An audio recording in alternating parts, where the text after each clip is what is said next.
Meu nome é Carlos Alberto Bueno de Camargo. Por isso é Carlos ABC. Certo. Carlos, então conte pra gente como que era, onde você nasceu, qual o bairro que você nasceu, como que era esse bairro nessa época. Bom, eu nasci exatamente no centro da cidade. Nasci do lado da rodoviária, não era rodoviária ainda, né? Mas tinha uma vilinha, até pouco tempo atrás tinha essa vilinha ali.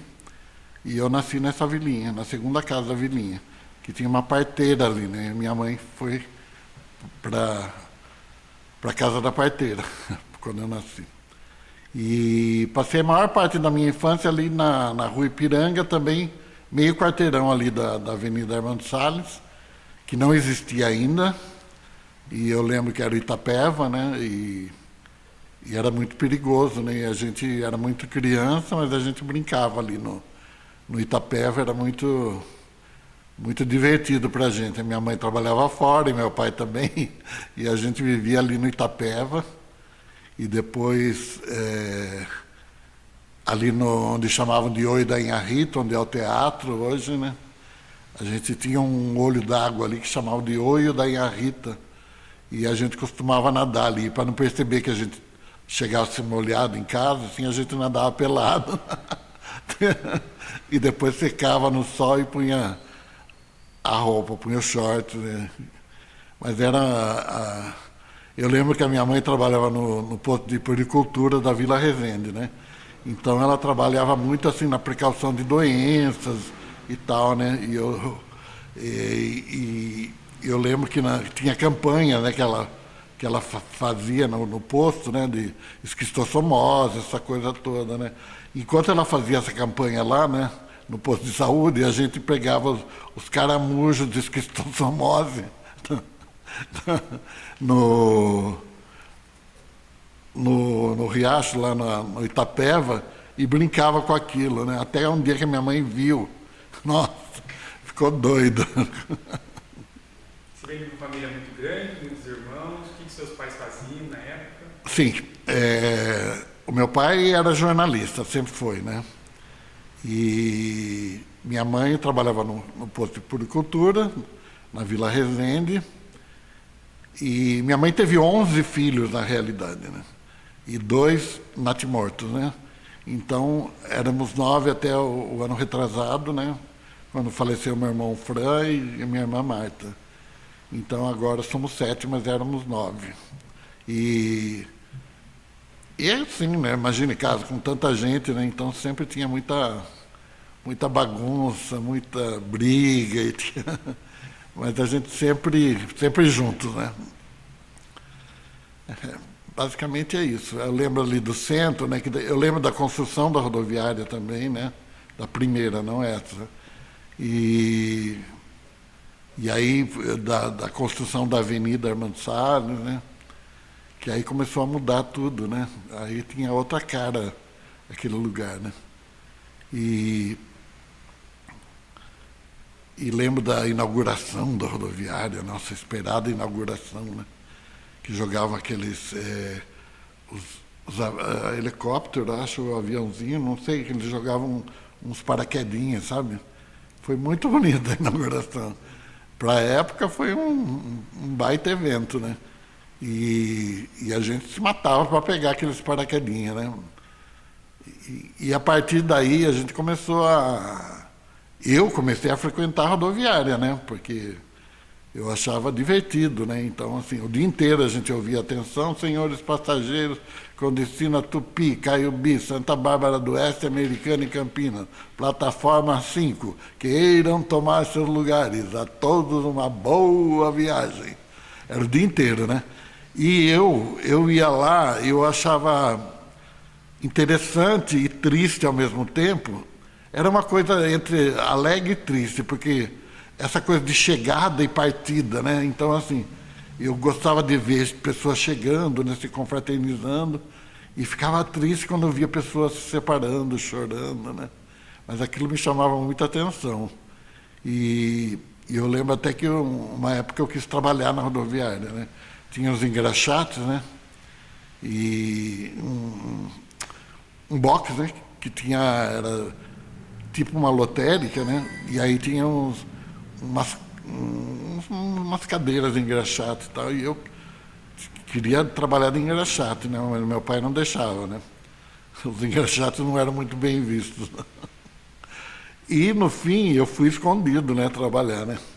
Aí um dia eu estou lá trabalhando, lá engraxando um sapato, quem eu vejo, meu pai se aproximando. Nossa, aí o bicho comeu. Aí pegou. E a sua relação com os estudos? Qual escola você estudou? Como que era a escola, né, nesse momento? Como que era a educação nesse momento? Eu estudei na escola próxima ali da Rua Ipiranga, que é na Rua Ipiranga também, que é o Barão do Rio Branco, né? Então, assim, na realidade, eu e o Fran, nós tínhamos pouca diferença de idade, né? Então, o Fran entrou na escola porque tinha idade, né? 7 anos, e eu não tinha. Eu tinha 6 anos, não podia de forma nenhuma entrar na escola, né? Mas eu queria muito. Eu queria tanto entrar na escola que a minha mãe comprou algumas coisas de lápis e coisas assim. Então eu ficava copiando jornal, para você ter uma ideia. Eu copiava jornal e ficava escrevendo. Tanto é que até hoje eu só escrevo assim, eu não consigo escrever letra cursiva, entendeu? E isso me valeu uma bomba no segundo ano de escola, porque a professora não admitia que eu escrevesse desse jeito. Mas eu nunca consegui escrever em letra cursiva, assim. Já tentei várias vezes, mas eu demoro assim, horas para fazer uma. E fica com letra assim, de quem está no primeiro ano da escola. Porque eu tenho que ficar desenhando as letras, não é natural, entendeu? Mas aí eu lembro que a minha mãe conseguiu que eu entrasse na escola, sabe? Com 6 anos mesmo. E aí eu entrei na escola e já sabia escrever na época, por causa disso, de ficar copiando o jornal, pela vontade, né? Mas depois essa professora aí, que eu nunca esqueço o nome, Dona Vitalina, ela me deu essa ceifada aí no segundo ano, que aí eu comecei a desgostar um pouco de escola, entendeu? E era uma educação muito rígida, você achava nesse momento que podia mudar alguma coisa? Nossa, era demais de rígida. E assim, primeiro que as professoras, assim, eu achava engraçado que elas não sorriam muito, entendeu? E eu achava estranho isso. Eu falava assim, gente, como que são seres humanos, né? Por que não pode sorrir, né? Aí eu vi que era uma coisa de tentar passar uma autoridade, né? Com o tempo eu fui entendendo. Mas eu achava muito esquisito. E ao mesmo tempo que eu passava pela sala dos professores, eles todos sorrindo, gargalhando, eu falava assim, gente, adulto só se dá bem com adulto, né? Não se dá bem com criança, porque perto da gente eles não sorriem, né? E entre eles fica uma festa, né? Mas é isso. Mas aqui o Barão foi muito legal, porque o Barão comemorava muita coisa, assim, de datas, né? Então, eu lembro que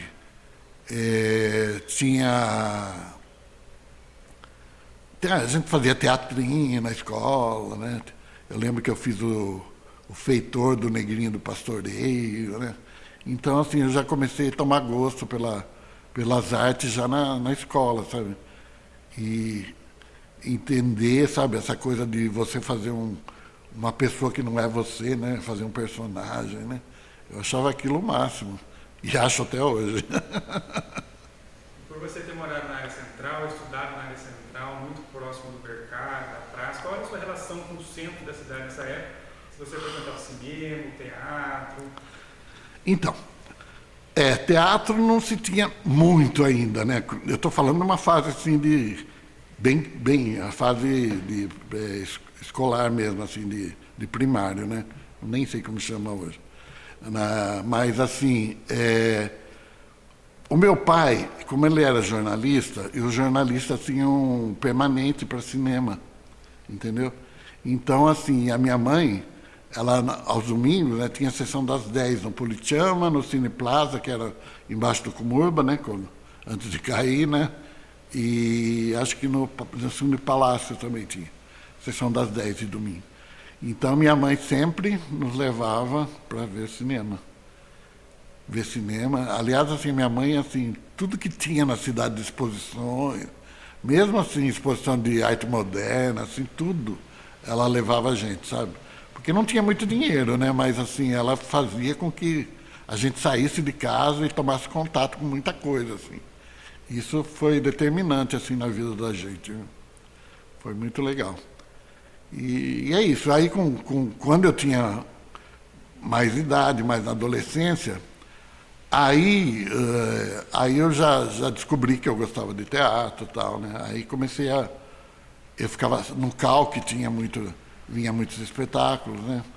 E raramente vinha no Teatro São José, que vinham grandes espetáculos na época, que era o Jesus Cristo Superstar, Dizzy Croquetes, que mais que vinha? Vários, né? E eu não tinha idade nem dinheiro para nada disso, né? Mas eu adorava, né? Então o que eu fazia? Eu ia lá sempre de tarde, né? Que eu sabia que ia ter espetáculo à noite. Então eu ia de tarde, né? Que eu dava para entrar. Entrava, ficava vendo eles ensaiando e tal, aí eles acabavam curiosos, né? Perguntando de mim e tal, tal, tal. Então esses espetáculos que eu falei, eu assisti todos da coxia. Porque eu não tinha idade, né? Então, assim, como eu pegava amizade com eles, aí eles me deixavam assistir da coxia. Então, eu assisti grandes espetáculos com grandes nomes do teatro, assim, no Calque e no Teatro São José também. E é isso, aí foi aumentando o gosto, né, pelo teatro. Com relação ao trabalho, você trabalhava muito cedo? Como foi o primeiro emprego? Então, meu pai tinha uma coisa assim que ele não queria que a gente trabalhasse. Não sei se é orgulho dele, não sei o que era. Ele queria que a gente estudasse, né? E da família da minha mãe, não. A pressão era para que todos trabalhassem e tal, né? Os italianos, né? Mas o meu pai não queria, não. Mas, no fim, a gente acabou fazendo pequenos trabalhos, assim, Eu trabalhei num fotógrafo uma vez, fazendo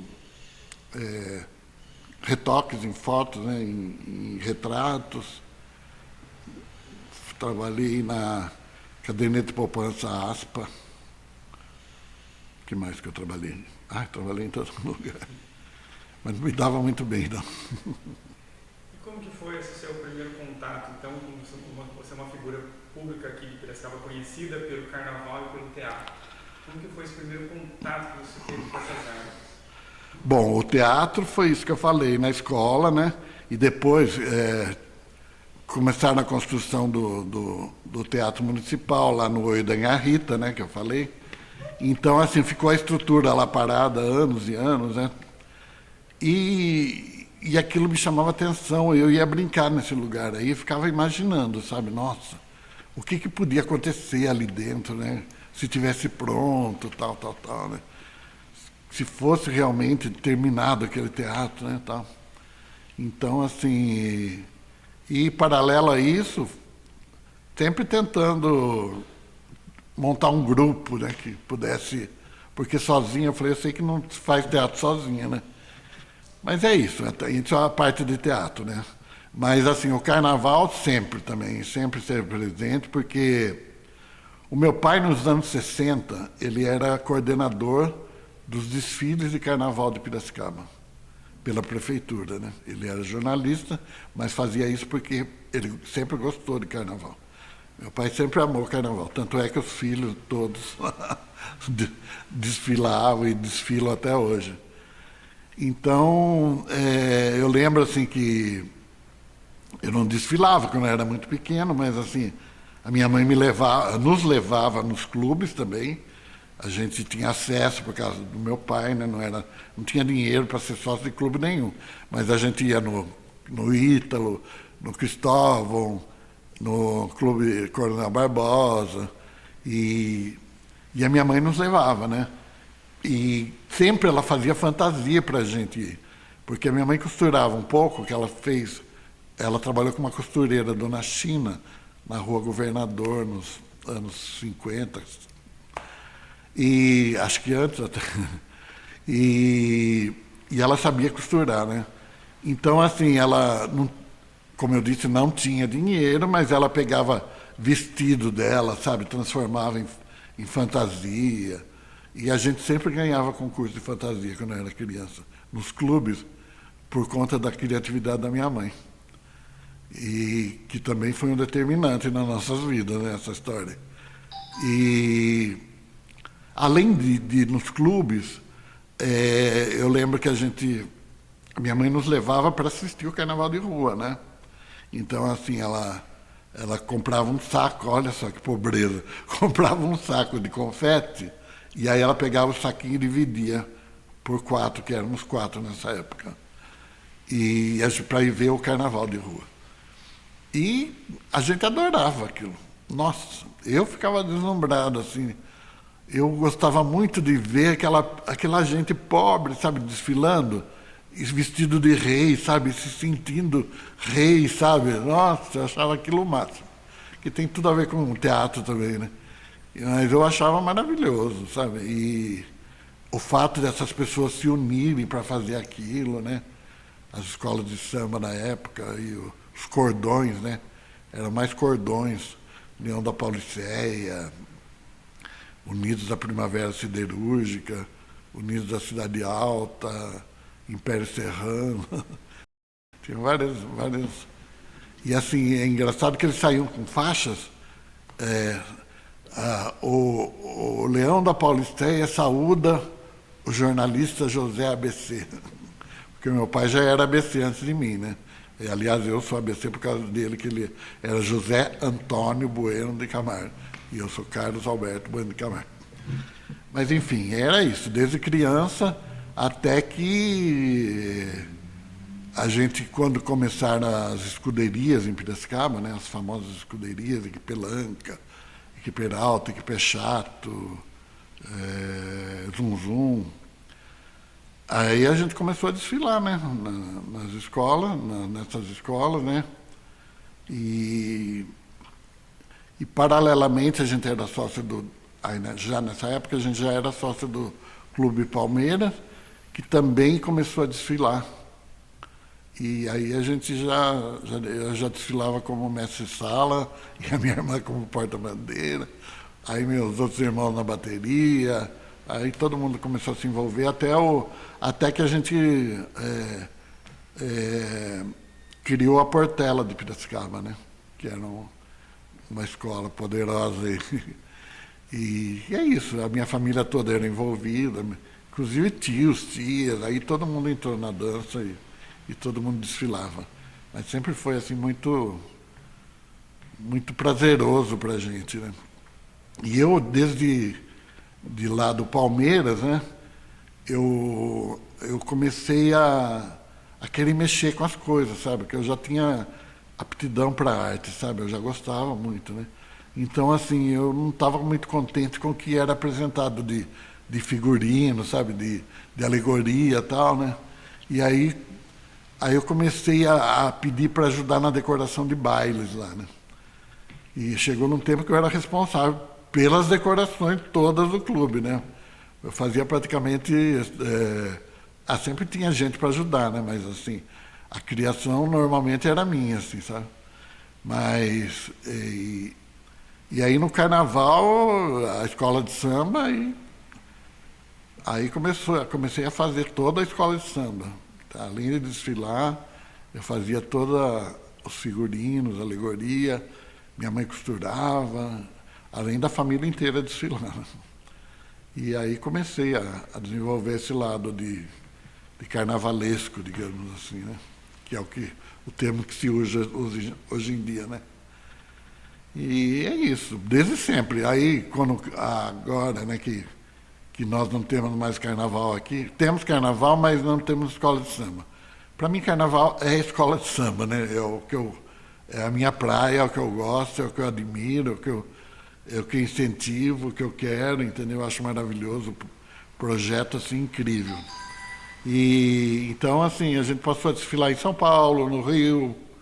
Aí minha família já desfilou na Mangueira, na Imperatriz, desfilamos muito na Mocidade em São Paulo. Em outra escola também, em São Paulo, aí já desfilei também Cordeirópolis, Rio Claro. Aí, aí, aí era isso. Aí sempre acompanhando pela televisão também, vendo tudo, né? São Paulo, Rio. A gente assiste toda, né? Porque nem essa semana agora, esse final de semana, teve em Uruguaiana, né? A gente assiste também, entendeu? A gente teve em Jundiaí, nós assistimos também. Uma semana antes teve em Espírito Santo, a gente assiste, né? Piracicaba sempre foi conhecida por ter um carnaval muito grandioso, né, por desfiles de escolas muito conhecidas, né, como você citou, Peralta, Zum, Portela, grandes desfiles. Você acha que teve uma década de ouro, um tempo de ouro assim, do carnaval? Qual foi o tempo de ouro do carnaval piracicabano? Eu acho que os anos...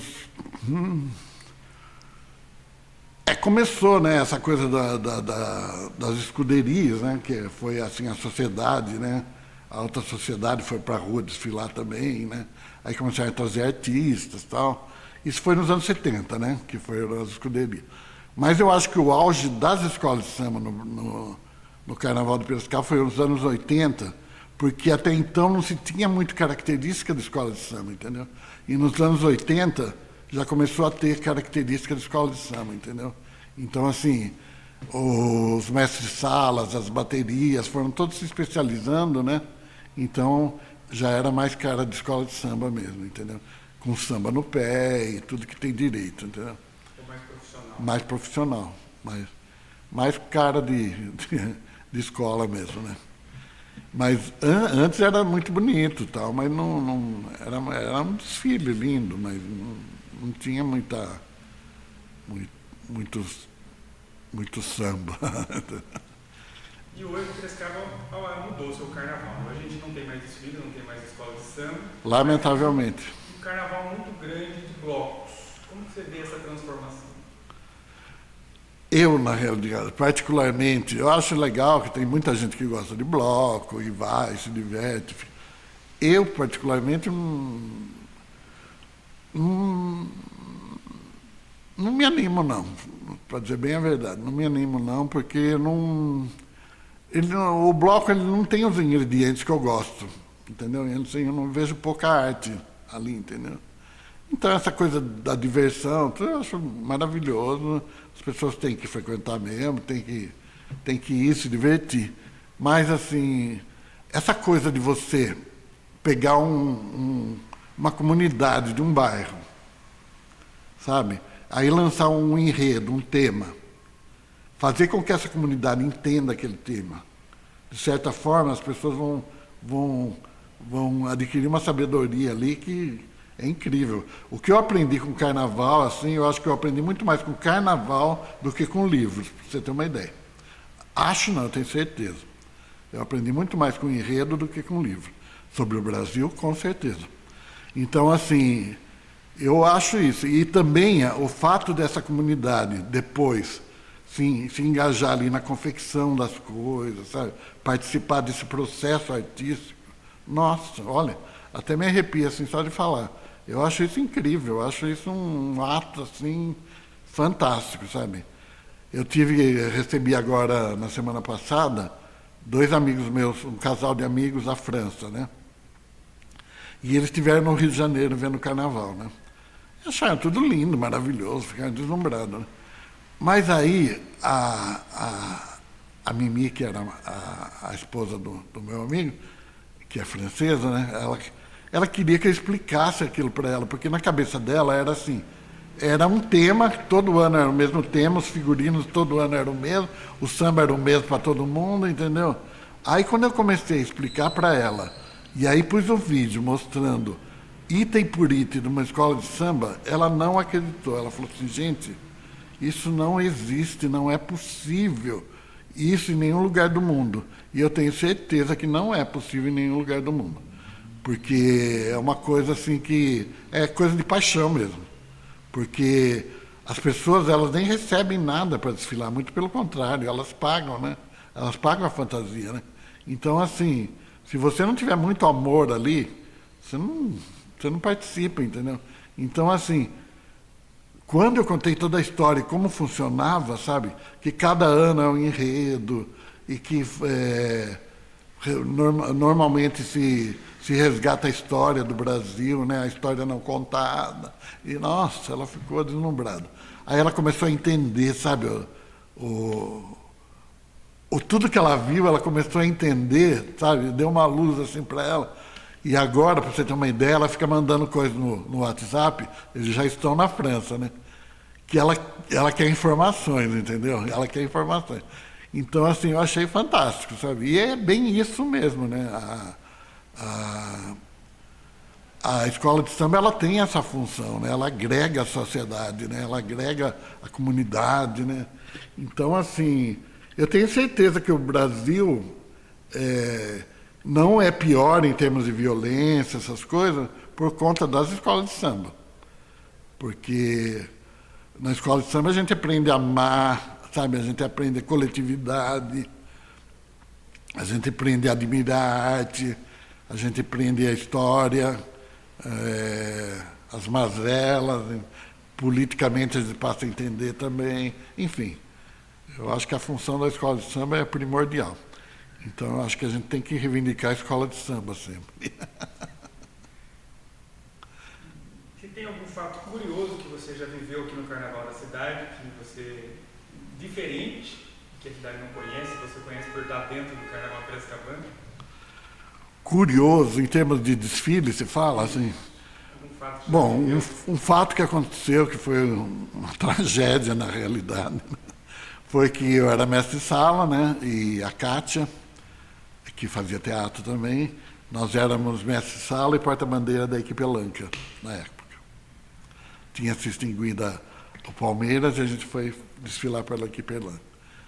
E desfilando tal, na frente do júri, que era ali perto da catedral, a gente desfilava pela Boa Morte, ela caiu e quebrou o braço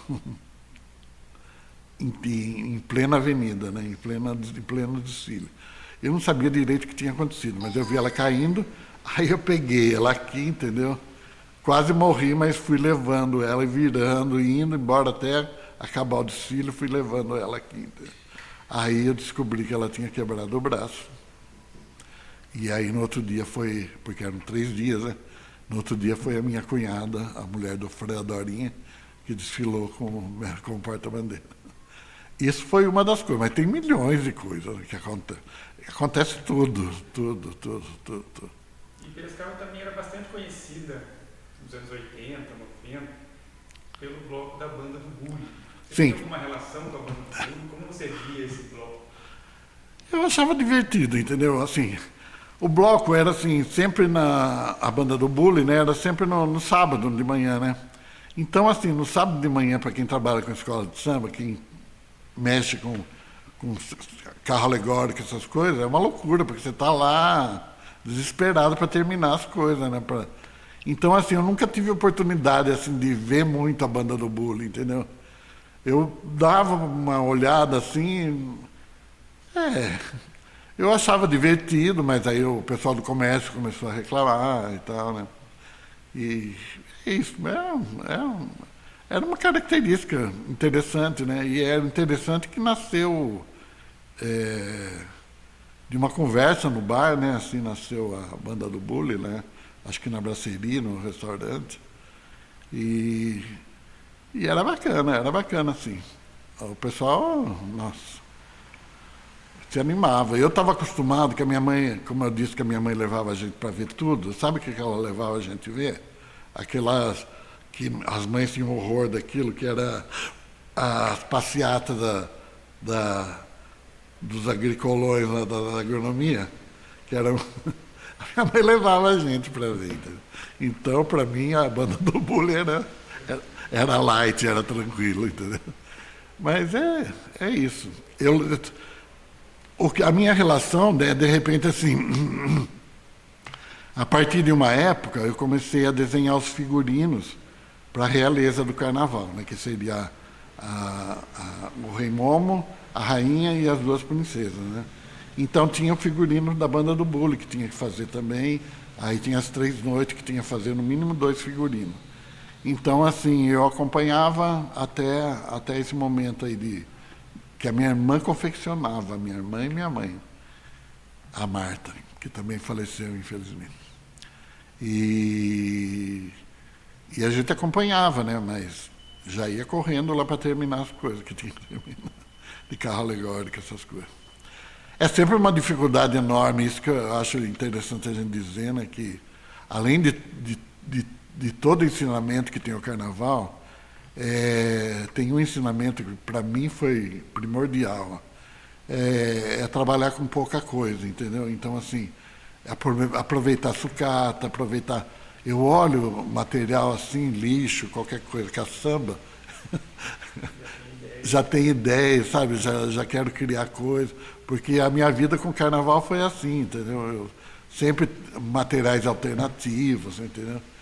Eu fiz uma baiana uma vez, aliás, assim, o comentário do júri foi maravilhoso na época, que eu fiz só com saco de lixo, sabe? Esse saco azul, era Portela ainda, né? Eu fiz tudo com saco de lixo, mas ninguém falava que era saco de lixo aquilo lá. E o pessoal do júri lá falou que era assim, as baianas mais bonitas que eles tinham visto. E era saco de lixo.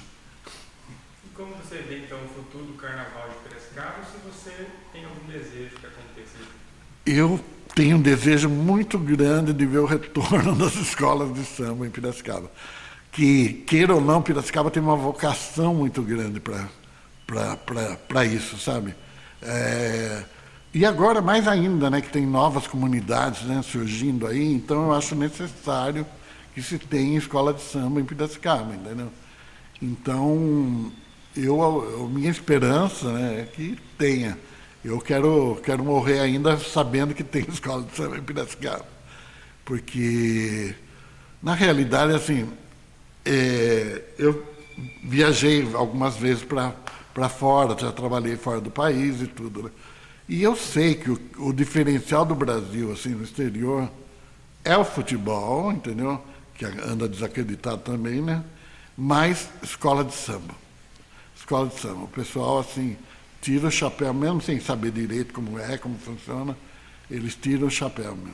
A música brasileira em geral também, né?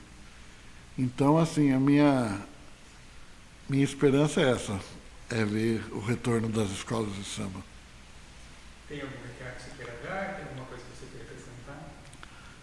Bom, o recado que eu tenho a dar é para as pessoas que já trabalharam, já participaram de uma escola de samba, entendeu?